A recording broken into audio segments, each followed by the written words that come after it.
couldn't get enough of those furry faces, especially when they do really cute things like this. Oh.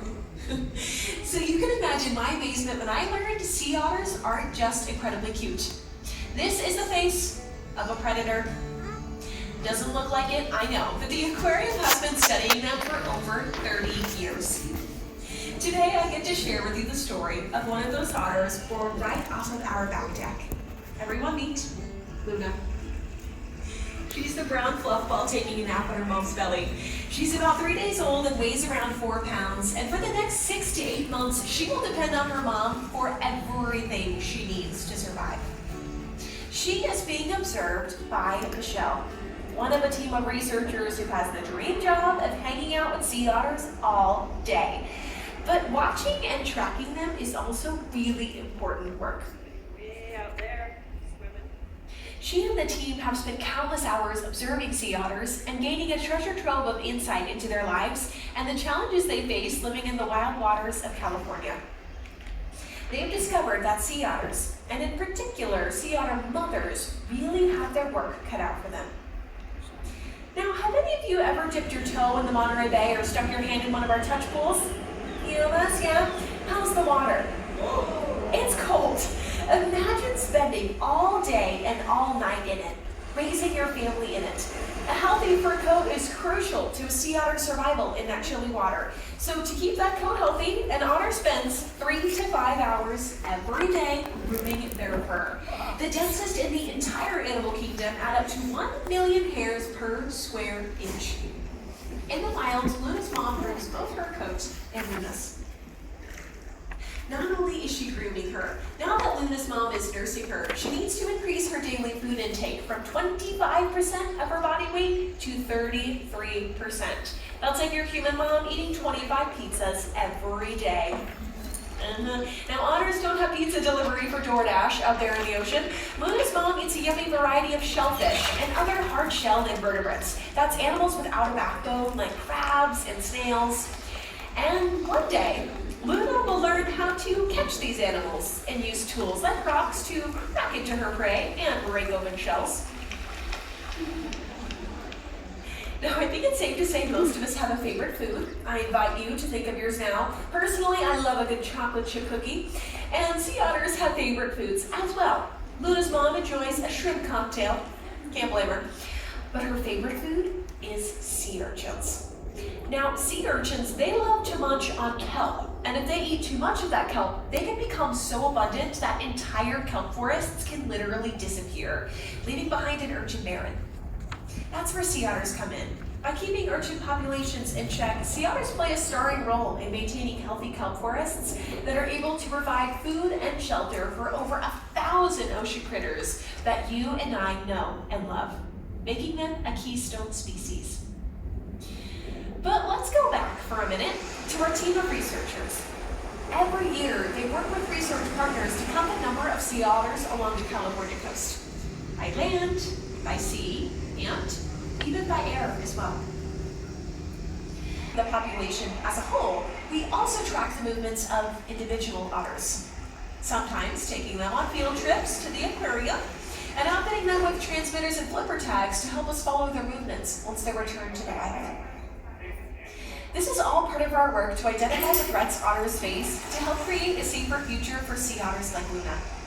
Our scientists have found otters are affected by disease and land-based pollutants that end up in the water sea otters call home. Sea otters live close to shore, and our runoff is entering their habitat, which is something we can improve. Clearly, sea otters really are living life on the edge, living in cold water, working hard to find enough food. Even the weather can impact their numbers too. Luna was just a wee babe, a few days old, a storm hit the coast with powerful currents and tumbling waves that made it difficult for Luna's mom to see Luna and stay close to her. The pair drifted further and further apart. And by the time the storm was over, Luna was alone. She was hungry and in need of a serious nap. She called and called on her mother. Now, thankfully, someone like you and me heard Luna's cries and contacted the aquarium to report a stranded sea otter. Carl, a member of the sea otter rescue team, found Luna. Time was of the essence, and he had to evaluate Luna because if she was too tired or too hungry, she would need to be rushed to the aquarium for care. He could tell she was just a few days old, but he didn't know how long she had been separated from her mom or when she'd last eaten, and he knew she could become dehydrated.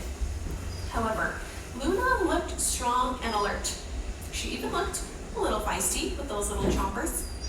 So Carl knew he had some time.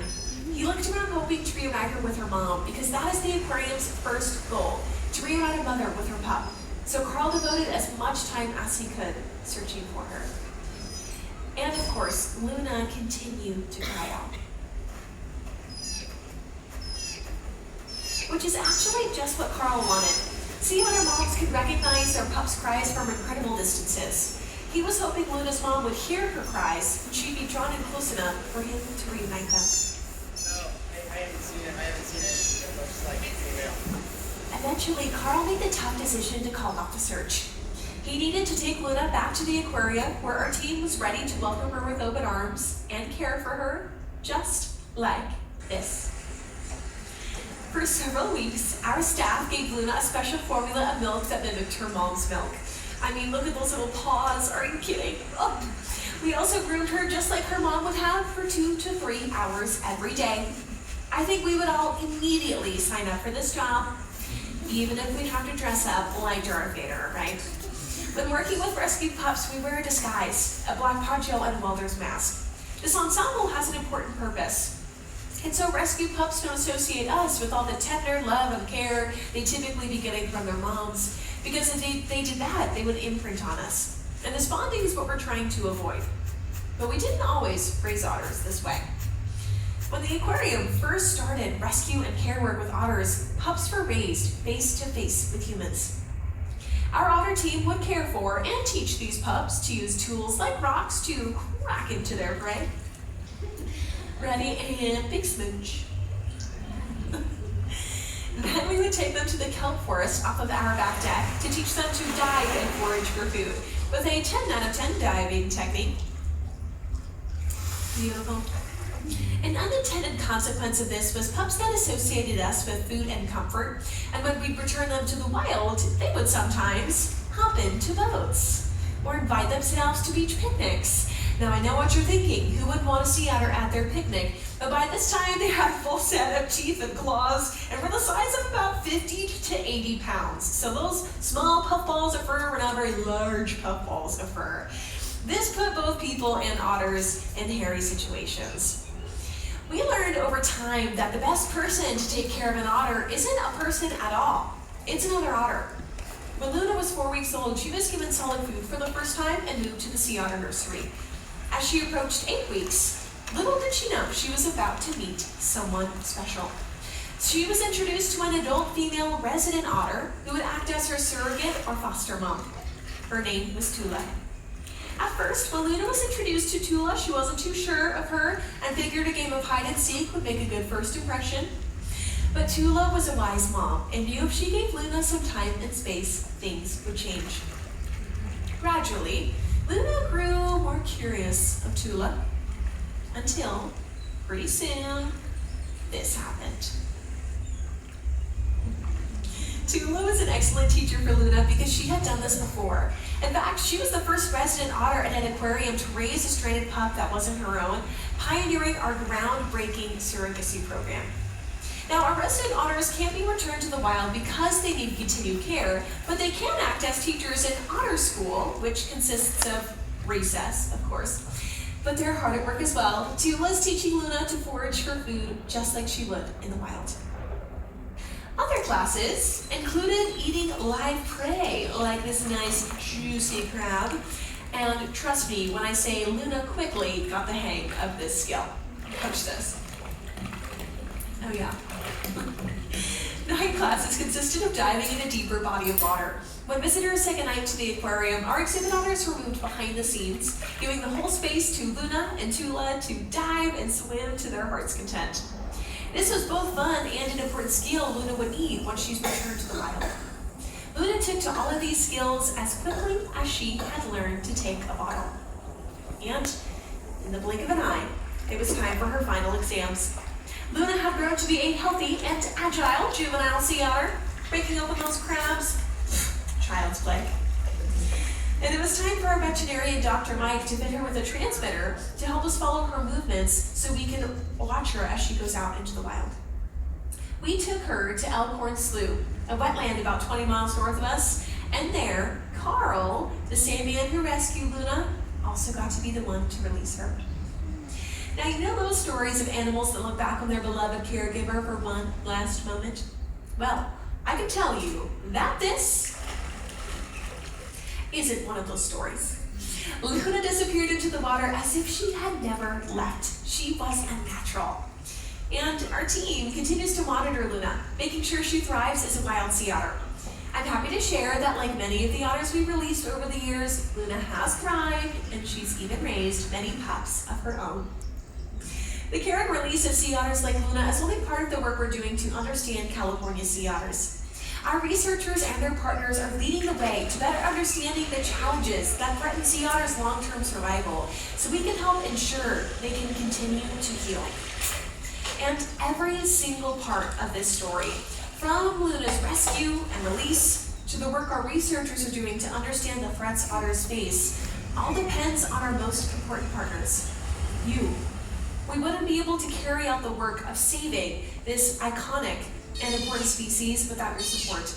Just by entering our doors or supporting us by becoming a member, you're helping us learn more about sea otters so we can continue to protect them and enjoy them for generations to come. So on behalf of all of us here at the Monterey Bay Aquarium, and on behalf of Miss Luna, Otter, thank you. We want to thank you for coming to programs like this one. I hope you've been able to learn a thing or two to help us inspire conservation of the southern sea otter and of course conservation of the ocean. If you want to keep hanging out with furry friends today, you are in luck. You can go straight ahead through our exit doors and reach our Southern Sea Otters exhibit and say hello to Opal. She is the newest member of our otter raft. She is super cute and super important to our cause, so please go and say hello to all of them today. And if you have any extra questions, once again, my name's Maddie. I'm a specialist here at the aquarium. Feel free to come on up after the show. I promise I'm friendly. Thank you so much for joining me on my journey through Luna's story, and have an utterly awesome rest of your day at the Monterey Bay Aquarium. Thanks so much, everyone.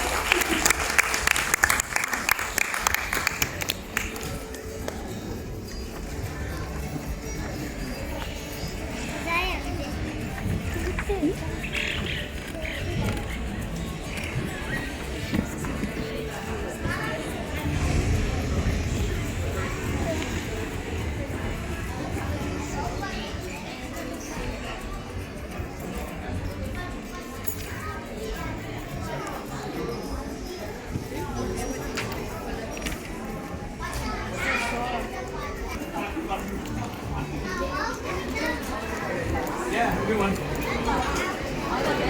Why is it bad that here? चलें अब break